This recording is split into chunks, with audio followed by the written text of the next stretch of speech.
Hi అండి, నమస్తే. ఇవాల్టి స్పెషల్ రెసిపీ వచ్చేసి చాలా తక్కువ టైంలో ఈజీగా టేస్టీగా ప్రిపేర్ చేసుకునే ఒక మంచి tasty snack recipe moong dal prepare చేస్తున్నానండి. ముందుగా ఒక మిక్సింగ్ బౌల్ తీసుకుని 1 కప్పు వరకు పెసరపప్పు తీసుకోవాలి. పెసరపప్పు తీసుకునేటప్పుడు మరి చిన్న పప్పు కాకుండా కాస్త పెద్దగా ఉన్న పప్పు తీసుకుంటే బాగుంటుంది. ఇలా తీసుకున్న పెసరపప్పుని నీట్గా 3-4 సార్లు కడిగిన తర్వాత నిండుగా పప్పులో వాటర్ వేసుకుని 4 లేదా 5 గంటల వరకు నానబెట్టుకోవాలి. నేను ఇక్కడ ముందుగానే నానబెట్టుకుని తీసుకుంటున్నానండి. ఇక్కడ వీడియోలో చూపిస్తున్నట్టుగా పప్పు విరిపితే ఈజీగా 2 ముక్కలు అయ్యేటట్టుగా చూసుకోవాలి. ఇలా నానబెట్టుకున్న పెసరపప్పుని అస్సలు వాటర్ లేకుండా ఒక క్లాత్ పైన వేసుకోవాలి.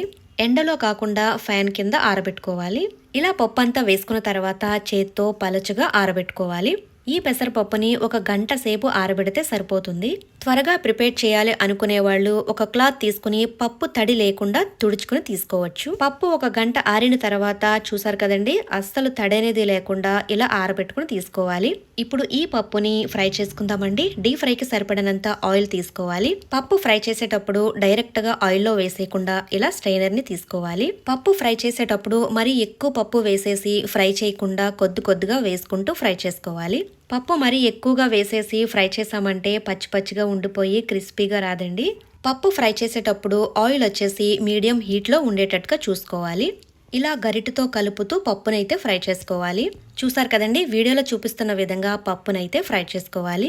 పప్పు ఎలా వేగాలి అంటే నోట్లో వేసుకోగానే క్రంచీగా ఉండేటట్టుగా చూసుకోవాలి. పప్పు వేగిపోయింది అనడానికి మనం ఇలా కుదిపితే కనుక చూసారు కదా, ఇలా సౌండ్ అనేది వస్తుంది. అప్పుడు పూర్తిగా చక్కగా వేగిపోయినట్టేనండి. ఇలా వేగిన పప్పుని టిష్యూ పరిచిన ప్లేట్లోకి తీసుకోవాలి. మొత్తం పప్పు అంతా కూడా ఇలానే ఫ్రై చేసుకుని టిష్యూ పరిచిన ప్లేట్లోకి తీసుకోవాలి.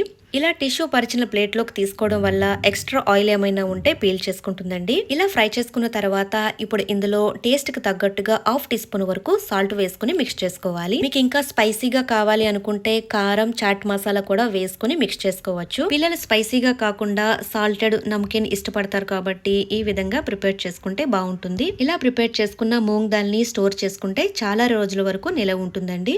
ఈ రెసిపీని మీరు కూడా తప్పకుండా ట్రై చేయండి. చూసారు కదండి, ఎంతో ఈజీగా టేస్టీగా ప్రిపేర్ చేసుకున్నాము. రెసిపీ నచ్చినట్లయితే లైక్ అండ్ షేర్ చేయండి, సబ్స్క్రైబ్ చేసుకోండి. మరిన్ని స్పెషల్ వీడియోస్ కోసం బెల్ ఐకాన్ ప్రెస్ చేయండి. Thank you for watching mummies kitchen Telugu.